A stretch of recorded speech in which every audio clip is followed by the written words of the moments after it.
بسم اللہ الرحمن الرحیم۔ پیارے نبی صلی اللہ علیہ وسلم کی پیاری حدیث و شریف۔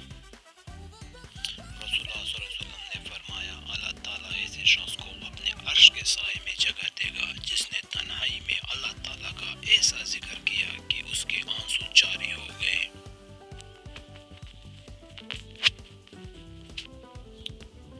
رسول اللہ صلی اللہ علیہ وسلم نے فرمایا، بے شک اچھا خواب اللہ کی طرف سے ہوتا ہے اور حلم برا خواب جس میں گھبراہٹ ہو شیطان کی طرف سے ہوتا ہے۔ اس لیے جب تم میں سے کوئی شخص ایسا خواب دیکھے جو برا ہو تو جاگتے ہی 3 مرتبہ بائیں طرف دہکا دے تو کرے اور اس خواب کی برائی سے اللہ کی پناہ مانگے، اسی طرح خواب کا اس سے نقصان نہیں ہوگا۔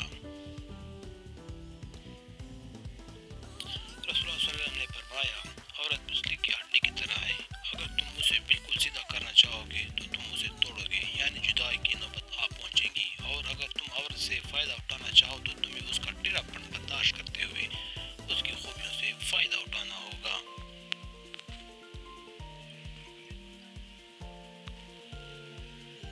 حدیث: آدمی کے جھوٹا ہونے کے لیے یہی کافی ہے کہ وہ سنی سنائی بات بغیر دیکھی کے آگے بیان کر دے۔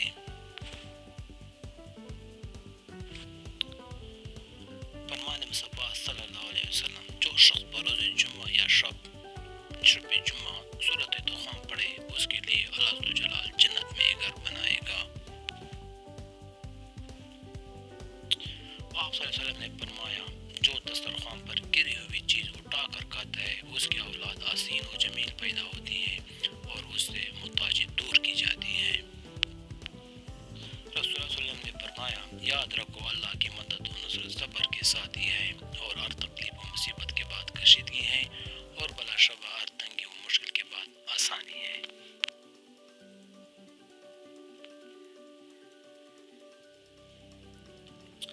پہلے دین اسلام کو سمجھو، پھر دین اسلام پر بات کرو۔ اسلام کوئی مکس مٹائی نہیں ہے، جو تمہیں پسند ہو وہ لے لو، جو پسند نہ ہو اس کو چھوڑ دو۔ قرآن و حدیث کا مطالعہ کرو، تمہیں حرام حلال کا پتہ چل جائے گا۔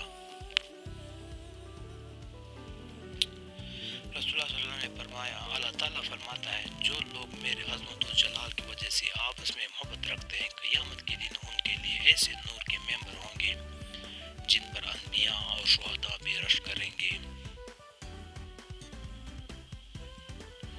حدیث نبی: رسول اللہ صلی اللہ علیہ وسلم نماز میں دعا کرتے تو یہ بھی کہتے، اے اللہ تعالیٰ، میں گناہ اور کر سے تیرے پناہ چاہتا ہوں۔ کسی نے عرض کیا، یا رسول اللہ، آپ کر سے اتنی پناہ مانگتے ہیں؟ آپ صلی اللہ علیہ وسلم نے جواب دیا کہ جب آدمی مقروض ہوتا ہے تو جھوٹ بولتا ہے اور وعدہ کر کے اس کی خلاف ورزی کرتا ہے۔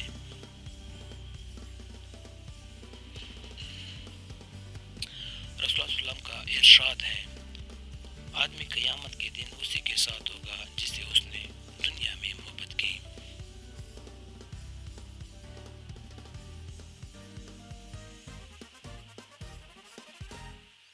جو شخص رسول اللہ صلی اللہ علیہ وسلم پر جھوٹ باندھے اس کا گناہ کس قدر ہے۔ حضرت علی سے روایت ہے کہ رسول اللہ صلی اللہ علیہ وسلم نے فرمایا، میری طرف جھوٹ منسوب نہ کرنا، کیونکہ جو مجھ پر جھوٹ گاڑے گا وہ آگ میں ڈالا جائے گا۔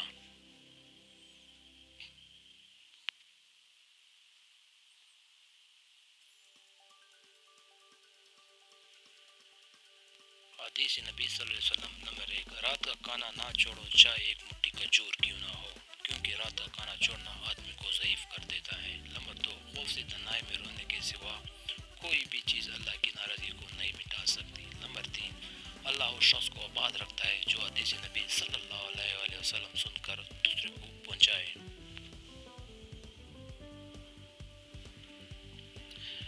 حضرت انیس رضی اللہ عنہ سے روایت ہے کہ حضور نبی اکرم صلی اللہ علیہ وسلم نے فرمایا، اگر ہو سکے تو ہمیشہ باوضو رہو، کیونکہ مالک الملک جب کسی انسان کی روح وضو کے حالات میں نکالے تو اس کے لیے شہادت کا مرتبہ لکھا جاتا ہے۔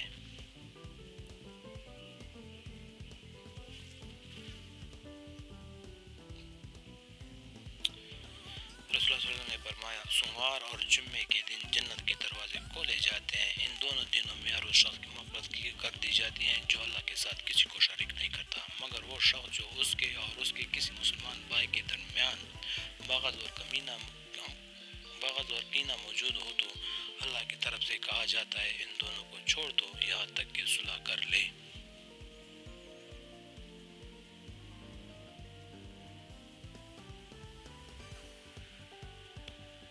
حضرت ابو ہریرہ سے مروی ہے کہ نبی اکرم صلی اللہ علیہ وسلم نے ارشاد فرمایا اگر مجھے اپنی امت کی مشقت اور دشواری کا خیال نہ ہوتا تو میں ان میں سے ہر نماز کے وقت مسواک استعمال کرنے کا حکم دیتا۔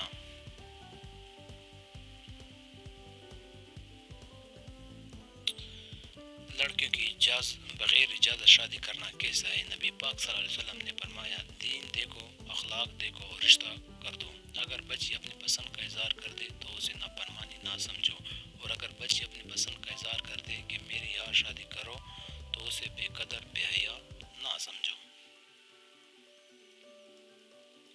7 تباہکن گناہ۔ حدیث نبی صلی اللہ علیہ وسلم، حضرت ابو ہریرہ سے روایت ہے کہ نبی کریم صلی اللہ علیہ وسلم نے فرمایا 7 تباہکن گناہ سے بچو۔ لوگوں نے پوچھا اور کون سے گناہ ہیں؟ آپ صلی اللہ علیہ وسلم نے فرمایا نمبر 1 اللہ کے ساتھ کسی کو شریک کرنا، 2 جادو کرنا، 3 کسی کو ناحق مار ڈالنا، 4 سود کھانا، 5 یتیم کا مال ہڑپ کر جانا، 5 میدان جنگ سے بھاگ جانا، 7 نیک عورتوں